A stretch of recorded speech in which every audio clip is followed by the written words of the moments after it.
Welcome to our channel. இந்த வீடியோவில் TNPSC previous year question series, அதெல்லாம் ஜென்ரல் தமிழ் பகுதியா இலக்கியம். ஸோ அதில் வந்து பார்த்திங்கன்னா நற்றிணையை பார்க்க போகிறோம்.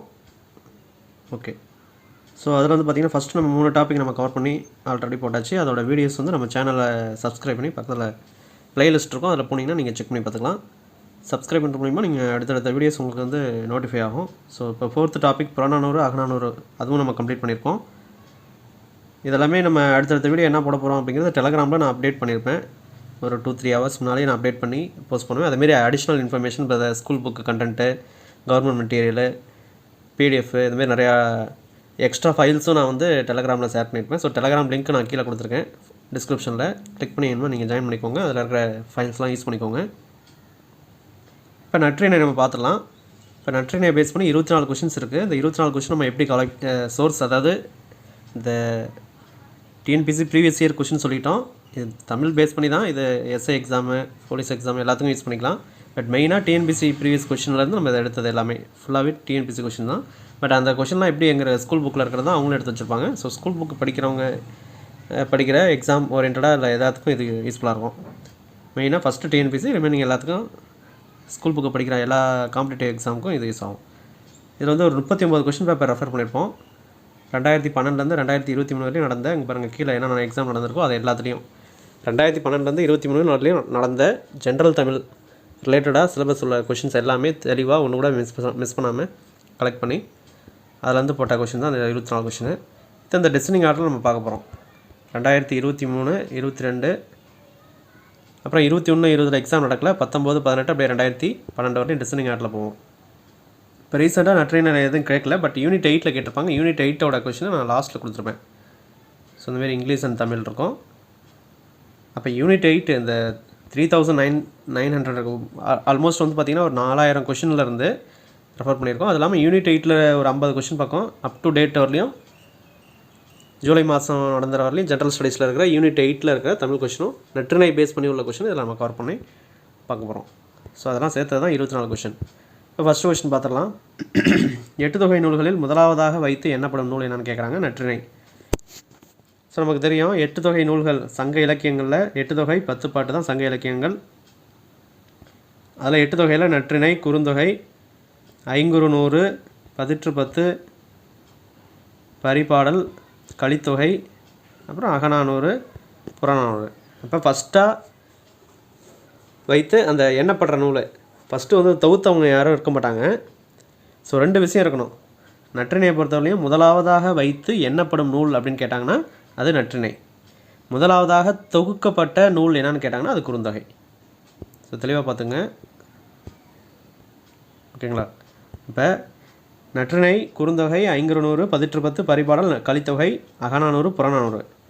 ஸோ அப்போ நற்றிணைங்கிறது முதலாவதாக வைத்து எண்ணப்படும் நூல்.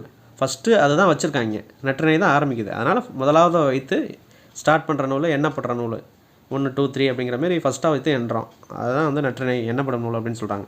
அதே வந்து இதில் வந்து தொகுத்தவர் இருக்க மாட்டாங்க. ஸோ அடுத்து வந்து குறுந்தொகை வந்து பார்த்திங்கன்னா நற்றிணை குறுந்தொகை அடுத்தது வரும் செகண்டாக. ஸோ செகண்டாக வர குறுந்தொகை வந்து பூரிக்கோ அப்படிங்கிறவர் தொகுத்திருப்பார். அதனால் வந்து முதலாவதாக தொகுக்கப்பட்ட நூல் அப்படின்னா அது குறுந்தொகை. 2 கொஷின் மெயினாக இருக்கணும், அது தெளிவாக புரிஞ்சுங்க. இப்போ நற்றிணையில் கண்டிப்பாக பேசிக் அந்த இன்ட்ரொடக்ஷன் நம்ம தெரியணும். அது தெரிஞ்சால் தான் உள்ள கொஷின் பார்க்குறது நல்லாயிருக்கும். ஸோ அதில் நற்றிணையை பொறுத்தவரையும் முதலாவதாக வைத்து எண்ணப்படும் நூல். இதில் 400 பாடல் இருக்கும். நற்றிணையில் 400 பாடல் இருக்கும். இதோட பாடல் அடி வரையறை பார்த்திங்கன்னா 9 அடியில் மினிமம் 9 அடிகள் இருக்கும், மேக்ஸிமம் 12 அடிகள் இருக்கும். 9 to 12 அப்படின்னு சொல்லுவாங்க. இந்த நற்றிணையை பிரித்து எழுதுனா நன்மை ப்ளஸ் திணை அப்படின்னு எழுதலாம், இல்லை நல் ப்ளஸ் திணை அப்படின்னு எழுதலாம். இதில் வந்து பார்த்திங்கன்னா 275 புலவர்கள் இருக்காங்க. தொகுத்தவர் இல்லை, தொகுப்பித்தவர் வந்து பன்னாடு தந்த பாண்டிய மாறன் வழுதி. பாண்டிய மன்னன் அவர், பன்னாடு தந்த மாறன் வழுதி அப்படிம்பாங்க. அது பாண்டிய மன்னனால் பன்னாடு தந்த பாண்டிய மாறன் வழுதி அப்படின்னு சொல்லுவாங்க. கடவுள் வாழ்த்து பாடினவர் வந்து பாரதம் பாடிய பெருங்கடுங்கோ, அது நமக்கு தெரியும். இதுக்கு அடைமொழி பெயர் வந்து பார்த்திங்கன்னா நல் நற்றிணை அப்படின்னு சொல்லலாம், இல்லை நல்ல திணை அப்படின்னு சொல்லலாம். என்னப்பா அப்படின்னு பார்த்திங்கன்னா இது ஆசிரியப்பாவால் ஆணுச்சு, அதை வந்து அகவற்பா அப்படின்னு நம்ம சொல்லலாம். அடுத்தது பார்த்திங்கன்னா இந்த நற்றிணையை வந்து பார்த்திங்கன்னா அதோட பண்புகள் அப்படின்னு சொல்லி 2 இது சொல்லியிருப்பாங்க. ஒன்று வந்து விருந்தோம்பல் பேஸ் பண்ணி அதோட பண்புகள் அது பாடல்கள்லாம் இருக்கும். அப்புறம் அறவழியில் பொருள் சேர்க்கறது அதை பற்றி சொல்லியிருக்கோம். ஏன்னா இது வந்து ஒரு அறநூல். நற்றிணை, குறுந்தொகை, ஐங்குறுநூறு, கலித்தொகை, அகநானூறு இதெல்லாமே பார்த்திங்கன்னா அகநூல்கள். 10 புறநானூறு வந்து புறநூல்கள். பரிபாடல்ங்கிறது அகமும் புறமும் சேர்ந்த நூல்கள் அப்படிங்கிறது நம்ம ஆல்ரெடி லாஸ்ட் வீடியோவில் நம்ம சொல்லியிருக்கோம். அகநானூறு புறநூலில் நம்ம சொல்லிட்டு தான் இருக்கோம். திரும்ப தான் சொல்கிறோன்னா அந்த கிளாஸிஃபிகேஷனாக முக்கியம். அதை பற்றி பேஸ் பண்ணி கொஸ்டின் அடிக்கடி வந்துட்டுருக்கு. இப்போ இது வந்து அகநூல்கள் அப்படின்னு நம்மளுக்கு தெரியும். அப்போ அகநூலாக இருந்தாலும் புறநூல் பற்றிய செய்திகளும் இந்த நூலில் ஒரு சில விஷயத்தில் வச்சுருக்காங்க அப்படிங்கிறத சொல்கிறாங்க. இதை 12th ஓல்டு புக்கில் கொடுத்துருக்காங்க. அதாவது அகப்பொருள் சார்ந்த இந்த நூல் இருந்தாலும் நற்றிணை வந்து அகப்பொருள் சார்ந்த நூல்கள் அப்படி இருந்தாலும் புறப்பொருள் பேஸ் பண்ணி உள்ள செய்திகளும் கொடுத்துருக்காங்க. அதுமாரி தமிழக வரலாற்று குறிப்புகளும் இந்த நற்றிணையில் இடம்பெற்றிருக்கு அப்படிங்கிறது 12th ஓல்டு புக்கில் கொடுத்துருக்காங்க. ரொம்ப ரொம்ப முக்கியம். அது கொஸ்டினாகவும் கேட்டிருக்காங்க. ஸோ பேசிக் இதுதான். முதலில் வைத்த எண்ணப்படும் நூல் 400 பாடல்கள். இது வந்து அகநூல். 9லேருந்து 12 அடி உள்ள அடிவரையறை, அதாவது 9லேருந்து 12 அடிக்குள்ளே இருக்கிற பாடல் வரிகள். போதனார் அப்படிங்கிற ஒருத்தர் மட்டும் 110வது பாடலில் 13 அடி பாடியிருப்பார். போனால் போதனர் அப்படின்ற மாதிரி ஞாபகம் வச்சுக்கலாம். போதனார் அப்படின்னா 110வது பாடல் 13 அடி, அதாவது 12 அடி தான் மேக்ஸிமம் இருக்கணும். அவர் 13 அடி பாடியிருப்பார். அப்புறம் நல் ப்ளஸ் திணை அப்படின்னு சொல்லலாம். திணைனா ஒழுக்கம் அப்படிங்கிறது, இல்லைனா நன்மை ப்ளஸ் திணை அப்படிங்கிறது சொல்லலாம். தொகுத்தவர் கிடையாது. தொகுப்பித்தவர் பன்னாடு தந்த மாறன் வழுதி, பாண்டிய மன்னன். அப்புறம் கடவுள் வாழ்த்து பாடினது வந்து பாரதம் பாடிய பெருங்கடுங்கோ. அடைமொழி பேர் வந்து நல் இல்லாட்டி நல்ல திணை, நல் நற்றிணை அப்படின்னு சொல்லுவாங்க, இல்லை நல்ல நற்றிணை, நல்ல திணை அப்படின்னு சொல்லுவாங்க. என்னப்பா அப்படின்னு கேட்டால் ஆசிரியப்பா இல்லாட்டி அகவற்பா. விருந்தோம்பல் அறவழியில் பொருள் ஈட்டுதல், இதை பேஸ் பண்ணி உள்ள பண்புகள் இதை பற்றி சொல்லுது. ஸோ இதுதான் நற்றிணையோட பேசிக் இன்ஃபர்மேஷன். இதை பேஸ் பண்ணி கொஸ்டின் வரும். ப்ளஸ் ஒரு சில பாடல்கள் ஓல்டு புக்கில் இருக்கிறதுல தான் கேட்டிருப்பாங்க. பார்ப்போம். ஸோ இப்போ ஃபஸ்ட்டு இது பாருங்கள். 8 தொகை நூல்களில் முதலாவதாக வைத்து எண்ணப்படும் நூல் ஃபஸ்ட்டு பார்த்தாச்சு. ஸோ ஃபஸ்ட்டு வைத்து எண்ணப்படுற நூல் வந்து நற்றிணை. இதே முதலாவதாக தொகுக்கப்பட்ட நூல் அப்படின்னா குறுந்தொகை வரும். சரிங்களா? ஐங்குறுநூறுங்கிறது 3ஆவதாக வரும். ஸோ குறுந்தொகை இதில் கொடுக்கல. நெக்ஸ்ட் கொஸ்டின், முந்தை இருந்து நட்டோர் கொடுப்பின் நஞ்சும் முன்பர் நனி நாகரிகர் அப்படின்னு சொல்லியிருப்பாங்க. இது ரொம்ப ஒரு இன்ட்ரெஸ்டிங்கான ஒரு பழமொழி மாரி இருக்கும். இது நற்றிணையில் வரும். இது school book, old book, new புக்கில் செக் பண்ணி பார்த்தேன், கிடைக்கல. பட் இது பேசிக்காக நான் நற்றிணையில் ரிப்பீட்டடாக கேட்குற கொஸ்டின். முந்தை இருந்து நட்போர் கொடுப்பின் நஞ்சும் உண்பர் நனி நாகரிகர் அப்படின்னா நமக்கு நம்மளோட நண்பர்கள் நமக்கு முன்னாடி வந்து விஷத்தை ஊற்றி கொடுத்தாலும் விஷத்தை ஊற்றி சாப்பிடுன்னு சொன்னாலும் உடனே நம்ம சாப்பிட்ணுமா, அதுதான் வந்து ஒரு நல்ல நாகரிகம் அப்படின்றது இதில் சொல்ல வராங்க. ஏன்னா அந்த காலத்தில் நண்பர்கள் விஷத்தை ஊற்றி கொடுக்க மாட்டாங்க. பட் அந்தளவுக்கு அவங்க மேலே நம்பிக்கையை பற்றி பேசுகிறது தான் அந்த பாடல் வரி. முந்தை அப்படின்னா முன்பு இருந்து, நட்டோர்னா நட்பு உடையவர்கள், கொடுக்கும் நஞ்சுனா அந்த விஷத்தன்மையுடைய இது அது கொடுத்தாலும் நனி அதை விருப்பப்பட்டு சாப்பிட்றது, விருப்பப்பட்ட உடனே நம்ம மனம் நோகாமல் முகம் சுளிக்காமல் சாப்பிட்றது தான் அது நாகரிகம் அப்படிங்கிறதான் அது. இது ரிப்பீட்டடாக ஒரு 2 வாட்டி வந்துருக்குது. முக்கியமான கொஸ்டின். நற்றிணையை தொகுத்தவர், மற்றெல்லாம் ஈஸியாக இருக்கும். நற்றிணையை தொகுத்தவர் பன்னாடு தந்த மாறன் வழுதி. அடுத்து பாருங்கள். கீழ்வரும் அடிவரையறைகளை சரியான நூல்களுடன் பொறுத்துக. நமக்கு தெரியும் 13லேருந்து 31 வரலைன்னா அகநானூறு வந்துடும். 3 to 6 ஐங்குறுநூறு, 9 to 12 நற்றிணை, 4 to 8 குறுந்தொகை. ஸோ அப்போ நற்றிணைக்கு வந்து பார்த்திங்கன்னா 9 to 12, குறுந்தொகை அப்படின்னாவே 4 to 8, அப்புறம் ஐங்குறுநூறுனா 3 to 6 இதெல்லாம் வரும். அப்புறம் 18 8 to 57, பரிபாடல் 25 to 400, கலித்தொகை வந்து பார்த்திங்கன்னா 11லேருந்து 80, அகநானூறு 13லேருந்து 31, புறநானூறு 4 to 40. இதில் வந்து பரிபாடலும் கலித்தொகை மட்டும்தான் அந்த பரிபாடல் பாவகை, கலித்தொகை கலிப்பா அப்படிங்கிற பாவகையில் ஆரம்பிச்சு அந்த 2 நூலும் அந்த பெயர்லேயே வந்துடும் 2 இதுக்குமே. மற்றது எல்லாமே அகவற்பா இல்லை ஆசிரியப்பா அப்படின்னு சொல்லுவாங்க. அது 18 கீழ்கணக்கு நூல்கள் சங்க மருவிய காலத்தில் வந்து 18 கீழ்கணக்கு நூல்கள் எல்லாமே வெண்பாவால் ஆணுச்சு. ஸோ அது வெண்பா. இதெல்லாம் இந்த 8 தொகை நூல்கள் ஆசிரியப்பா. 10 பாட்டு பார்க்கும்போது அது என்னன்னு பார்ப்போம். அடுத்து பாருங்கள். நற்றிணையை தொகுப்பித்தவர் யார் அப்படின்னு கேட்குறாங்க. ஏன்னா தொகுத்தவர் கிடையாது, தொகுப்பித்தவர் பன்னாடு தந்த மாறன் பாண்டிய மாறன் வழுதி. அடுத்து பாருங்கள். நற்றிணை பேரலை 12 அடியாக இருப்பினும் விதிவிலக்காக 13 அடி கொண்ட பாடல் எழுதியது யார் அப்படின்னு கேட்குறாங்க. போதனார். ஸோ இவர் என்ன பண்ணியிருப்பாருன்னா, நான் ஸ்டார்டிங்லேயே சொல்லியிருக்கேன், 110வது பாடலை 13 அடியில் பாடியிருப்பார். 12 அடி தான், பட் அது விதிவிலக்காக இவர் மட்டும் ஒரே ஒரு பாட்டுக்கு 12 அடி மேக்ஸிமம் இருக்கணும், 13 அடி வரலையும் அவர் போட்டிருக்காரு, மெட்டு போட்டிருக்காரு 13 அடிலையும். அடுத்து பார்த்திங்கன்னா, நற்றிணையை தொகுத்தவர் திரும்ப திரும்ப ரிப்பீட் ஆகுது, பன்னாடு தந்த மாறன் வழுதி. 8 தொகை நூல்களில் முதலாவதாக அமைந்த நூல், இல்லை முதலாவதாக வைத்து எண்ணப்படும் நூல், இல்லை முதலாவது நூல் அப்படின்னு கேட்டாலும் நற்றிணை தான். முதலாவதாக தொகுக்கப்பட்ட நூல் அப்படின்னு கேட்டாங்கன்னா அது குறுந்தொகை. அடுத்து பாருங்கள், நெடிய மொழிதலும் கடிய ஊர்தலும் செல்வம் அன்றுதன் செய்வினை பயனே அப்படிங்கிறது நற்றிணையில் இது கொடுத்துருங்க. 10th ஓல்டு புக்கில் இருக்கும், பார்த்துருவோம். ஸோ இங்கே பாருங்கள், 10th ஓல்டு புக்கு நெடிய மொழிதலும் கடிய ஊர்தலும் செல்வம் அன்று செய்வினை பயனே. 10th, அதாவது நம்ம ஓல்டு புக்கோட பிடிஎஃப் கம்பைல்டு பிடிஎஃப் நம்ம தனியாக கொடுத்துருக்கோம். அதுமாதிரி சிலபஸ் வைஸ் உள்ள பிடிஎஃப்பும் மற்ற இன்ஸ்டியூஷனில் போட்டிருந்தாங்க, அதுவும் நான் டெலகிராம் குரூப்பில் நான் ஷேர் பண்ணியிருக்கேன். சிலபஸ் வைஸ் ஓல்டு புக்கு தனியாக, புது புக்கு தனியாக, கம்பைன் பண்ண புது புக்கு தனியாக ஒரு லிங்க்கு அதில் உள்ளே போனீங்கன்னா கூகுள் ட்ரைவில் இருக்கும், நீங்கள் டவுன்லோட் பண்ணிக்கலாம்.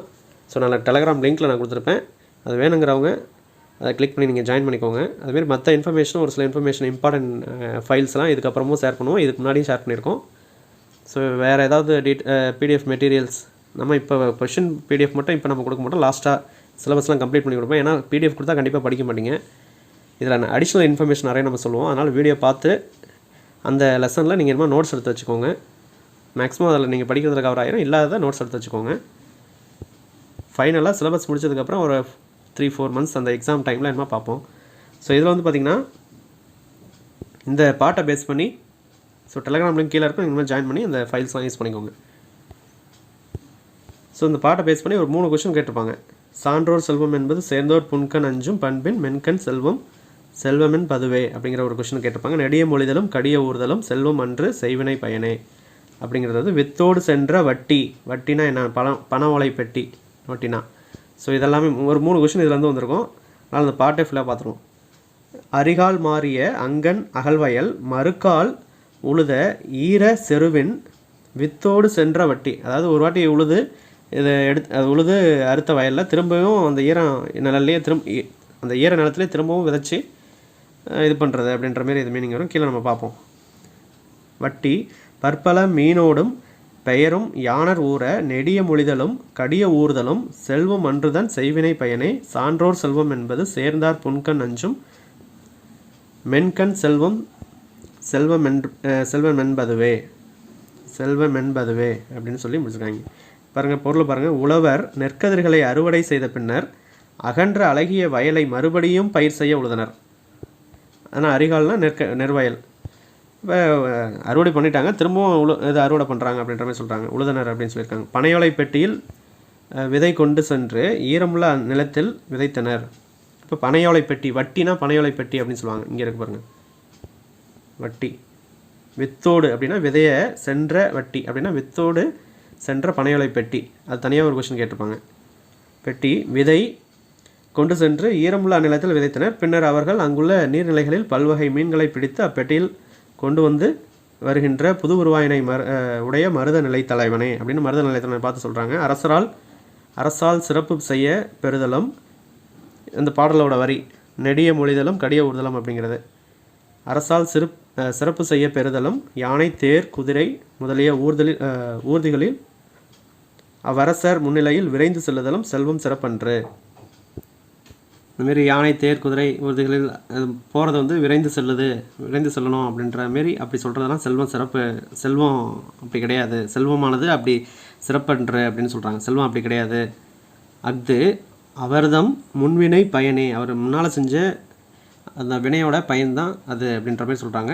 தன்பால் புகலிடம் தேடி வந்த எளியோரை கைவிடாமல் காக்கும் மென்மையான பண்பே செல்வம் என சான்றோர் கூறுவர். அறிவுடையவர்கள் வந்து செல்வங்கிறது, அதாவது இதில் என்ன சொல்ல வராங்கன்னா, இந்த உழவர்கள் இதெல்லாம் நம்ம 2 வாட்டி விளைஞ்சி அதை அரசருக்கு முன்னாடி அஞ்சுற மாரி, அதுக்கப்புறம் அரசர் முன்னிலையில் வந்து பார்த்திங்கன்னா தேர் யானை குதிரை இதெல்லாம் வந்துச்சுன்னா டக்குன்னு விரைந்து செல்கிற மாரி இப்படிலாம் இருக்கிறது வந்து செல்வம் சிறப்பன்று அப்படின்னு சொல்கிறாங்க. அதெல்லாம் அது அவங்கவுங்க செஞ்ச வினை தான் அப்படின்னு சொல்கிறாங்க. ஒரு நல்ல செல்வம் எப்படி இருக்கணும் அப்படின்னா, சான்றோர்கள் அதை எப்படி கூறுறாங்க அப்படின்னு பார்த்தீங்கன்னா, அதாவது நமக்கு தன்னை சேர்ந்தவர்களோட துன்பத்தை கண்டபோது அதை அதை வந்து அஞ்சி நெகிழ்ந்துருகி அதை போக்கி இனியராய் விளங்கும் தன்மையே உண்மையான செல்வம் அப்படிங்கிறது சொல்கிறாங்க. ஸோ அப்போ செல்வம்ங்கிறத விளக்கம் அப்படி தான் சொல்கிறாங்க. அதுதான் இங்கே கீழே கொடுத்துருக்காங்க. தன்பால் புகலிடம் தேடி வந்த எளியோரை, அப்போ அரசர்களாக இருக்கட்டும் இல்லை ஒரு மன்னனாக இருக்கட்டும், நான் அவங்கக்கிட்ட ஒரு எளியோர்கள் வந்தால் இதுமாரி அவங்கள நம்பி வரும்போது அவங்கள கைவிடாமல் காக்கும் மென்மையான பண்பே செல்வம் என சான்றோர் கூறுவர். அப்போ செல்வத்தை பற்றி சொல்லியிருக்குது. இந்தமாரி உழவர் ஒரு வாட்டி விதைக்கிறாங்க, திரும்ப அந்த வட்டினா பனையோலை பெட்டியில் விதையை எடுத்து வந்து இது பண்ணுறாங்க. அந்த மீன் ஊறுது, தேர் இதெல்லாம் போய்ட்டு அந்த ஊறுதல் செல்வம், இதெல்லாம் வந்து செல்வம் கிடையாது, அதெல்லாம் முன்னால் செஞ்ச செய்வினை பயனே அப்படின்னு சொல்லியிருக்காங்க. அப்புறம் சான்றோர்கள் வந்து செல்வம் என்பது சேர்ந்தோர் புன்கண், அப்போ நம்மளை சேர்ந்தவங்களோட கண்ணீரை வந்து தொடச்சி அந்த பண்பு தான் மென்மையான செல்வம், செல்வம் என்பதுவே அப்படின்னு சொல்லியிருக்காங்க. ஸோ அதேமாரி கீழே அந்த ஆசிரியர் குரூப்பில் வந்து பார்த்திங்கன்னா பேசிக்காக எல்லாத்துலேயுமே இது வந்து நற்றிணையை பொறுத்தவரையும் உங்களுக்கு 10th, அதாவது ஓல்டு புக்கு நியூ புக் ரெண்டுலேயுமே கவர் ஆகும். ஓல்டு புக்கில் வந்து 10th கவர் ஆகுது, 12th கவர் ஆகுது, நியூ புக்கில் வந்து 11th கவர் ஆகும். ஸோ இதோட கம்பைல் பிடிஎஃப்பும் நம்ம டெலகிராம் லிங்கில் கொடுத்துருக்கோம், நீங்கள் இன்னும் செக் பண்ணி பார்த்துங்க. ஸோ இதில் கொடுத்துருக்காங்க பாருங்கள், நல் என்ற அடைமொழி, ஏன்னா நல்ல அப்படின்னு 12th வந்து நல்ல திணை அப்படின்னு சொல்லியிருப்பாங்க. இதில் வந்து நல்லுங்கிற அடைமொழி, அதில் நல்ல திணை அப்படிங்கிற அடைமொழியும் சொல்லியிருப்பாங்க. பன்னாடு தந்த மாறன் பருவழுதி தான் அவங்க தான் இது தொகுத்தவர். அதேமாரி இதில் எத்தனை புலவர்கள்னு பார்த்தீங்கன்னா 275, 275 அவர் அப்படின்னா 275 அப்படின்னு சொல்லியிருக்காங்க. முக்கியமாக தான் மற்றெல்லாம் நம்ம சொல்லியாச்சு. இது வந்து ஜென்ரலாக அதில் 9 அடி 12 அடி சிற்றடி பேரடி, அது நம்ம பேசிக்காக ஸ்டார்டிங்லேயே சொல்லியாச்சு. அது புக்கில் நியூ புக்கு ஓல்டு புக்கு எல்லாத்துலேயும் கொடுத்துருப்பாங்க, அதை நம்ம பார்த்துக்கலாம். இப்போ நம்ம அந்த கொஷின் பார்த்துருவோம்.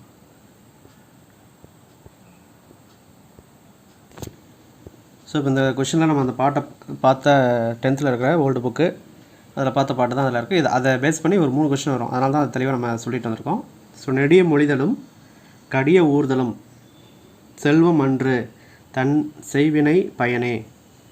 ஸோ அரசருக்கு முன்னாடி அந்தமாரி அஞ்சிக்கிட்டு போகிறது, அந்தமாரி விரைந்து செல்வது, யானை தேர் குதிரைகள் முதலிய ஊர்திகளை அவரசர் முன்னிலையில் விரைந்து செல்லுதலும் செல்வ சிறப்பன்று அது அவரவர் முன்வினை பயனே அப்படின்னு சொல்லிட்டு, நெடிய மொழிதலும் அப்படின்னா அரசரிடம் சிறப்பு பெறுதல், அதுமாரி கடிய ஊர்தலும் அப்படிங்கிறத அந்த யானை தேர் இதெல்லாம் வந்து விரைந்து செல்வது, அதெல்லாம் வந்து செல்வம் அன்று, அதெல்லாம் செல்வம் கிடையாது, தன் செய்வினை பயனே அப்படின்னு சொல்லி இந்த வரியில் சொல்கிறாங்க. அது வந்து எந்த நூல்னு கேட்குறாங்க, நற்றிணை. புரிஞ்சு படிக்கணும். அதுமாரி அந்த பாட்டு எந்த நூலில் வருது, அதாவது நற்றிணையா, குறுந்தொகையா, அகநானூறா, புறநானூறா, எந்த 17 கீழ்கணக்கு நூலா, எந்த பாடல் வரியில் வருது அப்படிங்கிறது தெரிஞ்சுக்கணும். அதோட ஆசிரியரும் தெரிஞ்சுக்கிறது நல்லது. ஒரு சில இதில் தேவையாக கேட்க மாட்டாங்க. இந்த புறநானூறில் ஆசிரியர்கள் கேட்குறாங்க, அது தெளிவாக பார்த்துங்க. அந்த வீடியோவில் நீங்கள் செக் பண்ணி பார்த்தீங்கன்னா அது தெரியும். அடுத்து பாருங்கள், சான்றோர் செல்வம் என்பது சான்றோர் புன்கண் அஞ்சும் பண்பின் மென்கண் செல்வம் என்பதே பதுவே அப்படின்னு சொல்லிட்டு சொல்லியிருக்காங்க. இதுவும் அந்த 10th நம்ம பார்த்தோம். ஸோ 10th நம்ம அந்த பார்த்த லாஸ்ட் ஒரு 3 வரி. அப்போ சான்றோர்கள் வந்து செல்வம் அப்படிங்கிறது எதை சொல்கிறாங்க அப்படின்னா, தன்னை சேர்ந்தவர்களின் துன்பம் கண்டபோது, அதாவது தன்கிட்ட வந்தவங்க அவங்களோட துன்பத்தை பார்த்தம்போது அதை அஞ்சி நம்ம நெஞ்சுருகி அதை நோக்கி இனியராய் விளங்கும் தன்மையே, அதை நம்ம அதை வந்து அதை சரி செய்கிற அந்த தன்மை தான் உண்மையான செல்வம் அப்படிங்கிறவங்க சான்றோர்கள். அதான் சொல்கிறாங்க, சான்றோர் அப்படிங்கிறவங்க செல்வத்தை பற்றி சொல்கிறாங்க. செல்வம் என்பது சேர்ந்தோர், அவங்க நம்மக்கிட்ட வந்து சேர்ந்தவங்க அப்படிங்கிறது. புன்கண் அஞ்சும், புன்கண்ணா அவங்களுக்கு ஏதாவது கஷ்டம் வரும்போது அஞ்சும் அப்படின்னா அதை பற்றி நம்ம நெஞ்சுருகி, பண்பின் மென்கண் செல்வம், அதை நம்ம சரி செய்கிறது மென்கண் செல்வம் அப்படிங்கிறது, அதுதான் செல்வம் என்பதுவே அப்படின்னு முடிக்கிறாங்க. அந்த அர்த்தத்தை தெரிஞ்சுட்டு அப்புறம் பாடல் படிச்சிங்கன்னா ஈஸியாக புரிஞ்சிடும். ஸோ இது வந்து இந்த பாடல் ஒரு யார் ஏற்றினான்னு கேட்குறாங்க. மிளைக்கிலான் நல்வேட்டனார், அதான் அந்த 10th புக்கில் இருக்கிறத அந்த ஆசிரியர் கேட்டிருக்காங்க பாருங்கள். ஸோ நற்றிணையில் மிளைக்கிலான் நல்வேட்டனார் வந்து எழுதியிருக்காரு. அதே பாட்டு திரும்ப 3வது கொஸ்டின் வந்துருக்கு பாருங்கள். வித்தோடு சென்ற வட்டி என்ற நற்றிணை வரியில் குறிப்பிடப்படும் வட்டி. ஸோ இதில் சொல்லியிருக்காங்க பாருங்கள், அந்த சான்றோர் செல்வம் என்பது சேர்ந்தோர் புன்கண் அஞ்சும் பண்பின் மென்கண் செல்வம் என்பதுவே அப்படிங்கிறது லாஸ்ட்டாக ஒரு கொஸ்டின் பார்த்தோம். நெடிய மொழிதலும் கடிய ஊறுதலும் செல்வம் அன்றுதன் செய்வினை பயனை அப்படிங்கிறது ஃபஸ்ட்டு ஒரு கொஸ்டின் பார்த்தோம். இது 2வது கொஸ்டினாக பார்த்தோம். அடுத்து பாருங்கள், வித்தோடு சென்ற வட்டி அப்படிங்கிறது 3வது கொஸ்டின் பார்க்கணும். இதில் வட்டினா என்னென்னு கேட்க சொல்கிறாங்க. வித்தோடு நம்ம என்ன சொல்கிறாங்க, ஃபஸ்ட்டு நெல்லை அறுத்துட்டு திரும்ப அந்த ஈரத்துலேயே திரும்ப உழுது அதில் விதைகள் சென்ற பனையோலை பெட்டி. வட்டினா பனையோலை பெட்டி அப்படின்னு அர்த்தம். அதான் இங்கே கீழே கொடுத்துருப்பாங்க. இங்கே பாருங்கள், வட்டி அப்படிங்கிறது பனையோலை பெட்டி. எல்லாம் புக்கில் இருக்க தான் கேட்டிருக்கேன். இப்போ ஓல்டு புக்கில் இருந்து பழைய கொஸ்டினும் இருக்கும். மேக்ஸிமம் பழைய கொஸ்டின்லாம் ஓல்டு புக்கில் தான் இருக்கும். நியூ புக்லேயும் ஒரு சில கொஸ்டின்ஸ் கவர் ஆகும். இப்போ நியூவாக கேட்குறது வந்து பழைய புக்லேருந்து கேட்குறாங்க, புது புக்லேருந்து கேட்குறாங்க. அது லைவாகவே நம்ம ஒவ்வொரு கொஸ்டின் ப்ரூஃபையும் நம்ம காமிச்சிட்ருக்கோம். சரிங்களா? ஸோ இதில் இந்த பாடல் வரியில் வட்டி அப்படின்னா என்னென்னு கேட்குறாங்க, பனையோலை பெட்டி. ஓகே, நெக்ஸ்ட்டு பாருங்கள், அந்த பாடல் வரி மட்டும் தான் கொஞ்சம் டைம் எடுத்துக்கங்க. ஏன்னா அதை புரிஞ்சு படிக்கணும், என்ன அர்த்தம் அப்படிங்கிறது, அது எங்கே கவர் ஆகுது அப்படிங்கிறது தெரிஞ்சுக்கணும். இது மற்றதெல்லாம் பேசிக் இன்ஃபர்மேஷன், அது எல்லாத்தாலையும் நம்ம தெரிஞ்சுக்கலாம். அது நற்றிணை பாடல்களை தொகுத்தவர் பன்னாடு தந்த மாறன் வழுதி, பாண்டிய மன்னன் அவர். நற்றிணை டேஸ் சிற்றலையும் டேஸ் பேரலையும் கொண்டது. 9 சிற்றலையும் 12 பேரலையும் கொண்டது. அது குறுந்தொகை. நற்றிணை குறுந்தொகை வந்து 4 to 8, அருங்குறுநூறு வந்து 3 to 6, அகநானூறு வந்து 13 to 31, புறநானூறு வந்து 4 to 40. இதெல்லாம் தெரிஞ்சுக்கணும். ஸோ நற்றிணை தொகுத்தவர், இதெல்லாம் திரும்ப கேட்பாங்க. நற்றிணை தொகுத்தவர் கிடையாது, தொகுப்பித்தவர் பன்னாடு தந்த மாறன் வழுதி. கடவுள் வாழ்த்து பாடியவர் வந்து பாரதம் பாடிய பெருங்கடுங்கோ. முந்த இருந்து நட்டோர் கொடுப்பின் நஞ்சும் முன்பர் நனி நாகரிகர். இது முன்னாலே நம்ம அந்த கொஸ்டின் ரிப்பீட் ஆகுது. அதான் நமக்கு நம்ம நட்புடையோர், நம்ம ஃப்ரெண்ட்ஸு, அவங்க வந்து நமக்கு முன்னாடி விஷத்தை ஊற்றி கொடுத்தாலும் அதை வந்து முகம் சொல்லிக்காமல், அது பயப்படாமல் நம்ம அதை குடிக்கணும், அந்தளவுக்கு அவங்கள நம்பணும் அப்படின்ற மாரி கருத்து தான் அதில் சொல்லியிருப்பாங்க. அது நற்றிணை வருது. அடுத்தது, கணவனை தேடி அலைந்த சங்ககால் பெண்பால் புலவர் வந்து வெள்ளி வீதியார். இதுவும் நற்றிணை பேஸ் பண்ணி தான் வரும், அதனால் அதில் நம்ம கொடுத்துருக்கோம். ஸோ கணவனை தேடி அலைந்த சங்ககால பெண்பால் புலவர் வந்து வெள்ளி வீதியார். இப்போ வீதியாக கணவனை தேடி அலைஞ்சிருக்காங்க அப்படிங்கிற மாதிரி வச்சுக்கோங்க. அடுத்து பாருங்கள், வருவை ஆகிய சின்னால் வாளாலால் அப்படின்னு சொல்லிட்டு நற்றிணை பாடல். சின்னால் அப்படிங்கிறது என்னென்னு கேட்குறாங்க. இது 12th old book, page number 27 இருக்குது. ஸோ இதில் பாருங்கள், வருவை யாகிய சின்னால் லாதல் அப்படிங்கிறது நட்கரிந்தனை சென்மை அப்படின்னு சொல்லிட்டு முடிக்கிறாங்க. ஸோ இது மாதிரி தான் கேட்டிருக்காங்க அந்த கொஷனில். இப்போ இதில் வந்து பாடலோட எக்ஸ்ப்ளனேஷன்லாம் அவங்க கொடுக்கல. ஸோ வருவையாகிய சின்னால் அப்படிங்கிறது என்னென்னு மீனிங் கொடுத்துருக்காங்க, சின்னாலுக்கு விளக்கம் கொடுத்துருப்பாங்க, அதை மட்டும் தெரிஞ்சுங்க போதும். 12th பொறுத்த 11th 12th மேக்ஸிமம் அதோட பொருள்லாம் கொடுத்துருக்க மாட்டாங்க. அந்த பாடல் வரியில் இருக்கிற இப்போ சின்னால் அப்படின்னா சில நாள் அப்படிங்கிறத கொடுத்துருக்காங்க. ஸோ இந்தமாரி 11th 12th அந்தமாரி என்ன அப்படிங்கிறது தான் கேட்பாங்க. இல்லை எந்த பாடல் வரி எந்த நூலில் இருக்குது அப்படின்னு இருக்குமோ அதை மட்டும் தெரிஞ்சுங்க. ஸோ இப்போ இந்த பாடல் வந்துச்சுன்னா அதில் சின்னால் என்னென்னு கேட்டாங்கன்னா சில நாள். அப்போ அந்த பாடலில் மற்ற வார்த்தைகளோட மீனிங்கும் தெரிஞ்சுக்கிறது நல்லது. பழைய புக்கில் இருக்கிற பழைய கொஷின் பேப்பரில் வந்திருக்கோம். 2019 அப்புறம் 22 23 இதில் நியூ புக் பேஸ் பண்ணி வந்திருக்கோம். பட் நியூ புக் பேஸ் பண்ணி இப்போ எதுவும் கொஷின் கேட்கல. இதுக்கப்புறம் நியூ புக்கை பேஸ் பண்ணி கேட்கலாம், ஓல்டு புக்கை பேஸ் பண்ணி கேட்கலாம், இல்லை ப்ரீவியஸ் கொஷினை பேஸ் பண்ணி கேட்கலாம். பழைய புக்கில் இருந்து வரது மேக்ஸிமம் 95% ப்ரீவியஸ் கொஷினாக தான் இருக்கும். அதனால் ப்ரீவியஸ் கொஷினை தெளிவாக படிக்கணும். புது புக்கை தெளிவாக படிச்சுட்டு ப்ரீவியஸ் கொஷினு ப்ளஸ் பழைய புக்கை ஒரு வாட்டி ரீட் பண்ணுறது ரொம்ப நல்லது. கவர்மெண்ட் மெட்டீரியலும் ஒரு வாட்டி படிச்சிக்க நல்லது. கவர்மெண்ட் மெட்டீரியல் பழைய book PDF, new book PDF எல்லாமே நான் டெலகிராமில் கொடுத்துருக்கேன், நீங்கள் செக் பண்ணி பார்த்துங்க. ஸோ இதில் பாருங்கள், எவை சரியானவை என்று கூறுக அப்படின்னு கொடுத்துருக்காங்க. அகப்பொருள் பற்றிய நற்றிணை நூலில் புறப்பொருள் செய்திகளும் சரியற்றவைன்னு கொடுத்துருக்காங்க. எது தப்பு அப்படின்னு கேட்குறாங்க, சரியற்றவை. இப்போ நம்ம கொஷின் தெளிவாக அதுக்கு தான் நம்ம படிக்கணும். சரியானவை கிடையாது, சரியற்றவை. அப்போ தவறானது எது அப்படின்னு கேட்குறாங்க. அகப்பொருள் பற்றிய நற்றிணை நூலில் புறப்பொருள் செய்திகளும் தமிழக வரலாறு குறிப்புகளும் அறவே இடம் பெற்றிராதது குறிப்பிடத்தக்கது. ஆக்சுவலாக நற்றிணை வந்து அகப்பொருளில் வர நூல் தான் நற்றிணை குறுந்தொகை, அந்த ஐங்குறுநூறு, கலித்தொகை, அகநானூறு எல்லாமே. ஸோ அதில் புறப்பொருள் செய்திகளும் தமிழக வரலாற்று குறிப்புகளும் இடம் பெறலை அப்படிங்கிறது குறிப்பிடத்தக்கது, இடம் பெறாதது அப்படிங்கிறது குறிப்பிடத்தக்கது அப்படின்னு சொல்லியிருக்காங்க. ஆக்சுவலாக இது இடம் பெற்றிருக்கு, நம்ம ஸ்டார்டிங்லேயே சொல்லியிருக்கிறோம். அகப்பொருள் பாடல் என்னும் அவற்றுள், அதாவது அகப்பொருள் தான் இந்த பாடலோட இது அகப்பொருள் சார்ந்த வகையில் வரும். பட் இருந்தாலும் புறப்பொருளை பேஸ் பண்ணி சில செய்திகளும் தமிழ்நாடு வரலாற்று பற்றிய சில குறிப்புகளும் இதில் வந்து இடம்பெற்றிருக்கு அப்படின்னு நம்ம ஸ்டார்டிங்கில் சொல்லியிருக்கோம். இது 12th புக்கில் கவர் ஆகிருக்கும். இதில் பாருங்கள், அகப்பொருளாகிய பாடல்கள் எனினும், அதாவது இந்த நற்றிணைங்கிறது அகப்பொருள் அகம் சார்ந்த நூல்களில் உள்ள டைப் தான். பட் இருந்தாலும் எனினும் அவற்றுள் புறப்பொருள் செய்திகளும் தமிழக வரலாற்று குறிப்புகளும் இடம்பெற்றுள்ளன. அப்புறம் கடவுள் வாழ்த்து பாருங்கள், பாதம் பாடிய பெருங்கடுகோ தொகுப்பித்தவன் பன்னாடு மாறுதான், அது எழுதி கொடுத்துருக்காங்க. ஸோ அப்போ தான் கொஷின் தெளிவாக படிக்கணும். ஸோ பழைய புக்கில் இருக்கிறது ஓல்டு புக்கு ப்ரீவியஸ் கொஷின் பேப்பரில் வந்து கண்டிப்பாக ரிப்பீட் ஆகும். ஸோ தெளிவாக பார்த்துங்க. இப்போ நற்றிணை வந்து பார்த்திங்கன்னா அடுத்தது செகண்ட் இதை கொடுத்துருக்காங்க. ஸோ ஃபஸ்ட்டு வந்து இடம் பெறலை அப்படின்ட்டுருக்காங்க, பட் இடம் பெற்றிருக்கு, அதனால் இது தப்பு. நற்றிணை செய்யுட்களில் 8 அடி சிறுமையும் 12 பெருமையும் இருக்குது. 9 to 12 தான், ஆனால் 8ன்னு கொடுத்துருக்காங்க. ஸோ இது தப்பு. அடுத்த நற்றிணை செயல்கள் அகவற்பால்வால் ஆனது. ஆசிரியப்பா இல்லை அகவற்பா அப்படின்னு நம்ம சொல்லியிருக்கோம். கலிப்பா, அதாவது கலித்தொகை வந்து கலிப்பாங்கிறதுல வந்திருக்கும். பரிபாடல் வந்து பரிபாடல் பா வகை அப்படின்றது வரும். மற்றது எல்லாமே அகவற்பா தான் 8 தொகையில், அதுவும் கரெக்டு. ஸோ நற்றிணையை தொகுப்பித்தவன் பன்னாடு தந்த மாறன் எழுதி, இதுவும் கரெக்டு. அப்போ 1, 2 தப்பு. அப்போ இங்கே என்ன சொல்லியிருக்கான், 1, 2 சரியற்றவை, அதுதான் கரெக்டு. அவன் சரியற்றவைன்னு கேட்டிருக்கான், சரியானவைன்னு கேட்கல, சரியற்றவை. அதனால் எது தப்புன்னு கேட்டிருக்கான், 1, 2 தப்பு.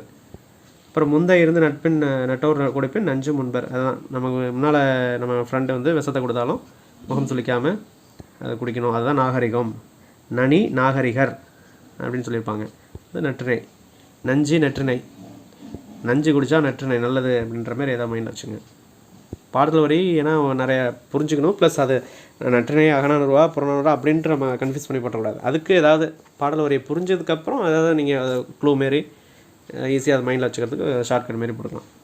ஸ்டார்டிங்லேயே ஷார்ட்கட்டை பாடலோட பொருள் புரியாமல் போடுறது அது வேஸ்ட்டு. அடிவரையறை அறிந்து சரியான வரிசை குறிப்பிடுக அப்படின்னு சொல்லியிருக்காங்க. 3 to 6 ஐங்குறுநூறு வரும். 4 to 8 வந்து குறுந்தொகை. நற்றிணை வந்து 9 to 12 அகநானூறு, அது ஃபஸ்ட்டு லைன்லேயே கொடுத்துருக்காங்க. அடுத்து பாருங்கள், நீரின்றி அமையாது உலகு என்ற திருக்குறளுக்கு முன்பே கூறிய நூல் என்ன அப்படின்னு கேட்குறாங்க. அதாவது தண்ணி இல்லாமல் இந்த உலகம் உயிர்கள் எதுவுமே இருக்க முடியாது அப்படிங்கிற திருக்குறளில் சிறப்பிச்சு பாடியிருப்பார். திருக்குறள் ஒரு திருக்குறள் இருக்குது. ஸோ அது திருக்குறளுக்கு முன்பே நற்றிணையில் வந்து அந்த நீரின்றி அமையாத உலகு அப்படிங்கிற வரியை வந்து கொடுத்துருக்காங்க. அந்த அளவுக்கு பழமையான நூல் நற்றிணை. அதுதான் கேட்குறாங்க, என்று திருக்குறளுக்கு முன்பே கூறிய நூல் என்னன்னு கேட்குறாங்க. நற்றிணை.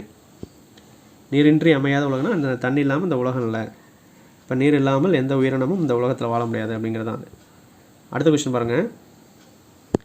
ஸோ இதெல்லாம் வந்து இலக்கிய வரலாறு புக்கில் அந்த ஆர்ட்ஸ் அண்ட் சயின்ஸில் இருக்கிற அந்த விளக்க உரை அந்த ஆசிரியர்கள்லாம் இருப்பாங்க பார்த்திங்களா, இதுக்கு பொருள் எழுதுனவங்க, உரை எழுதுனவங்க. ஸோ அந்தமாரி புக்கில் வந்து எடுத்துருப்பாங்க. நெட்டில் போட்டிங்கன்னா அது உங்களுக்கு கிடைக்கும், இல்லைனாலும் நான் டெலகிராமில் நான் ஷேர் பண்ணுறேன்.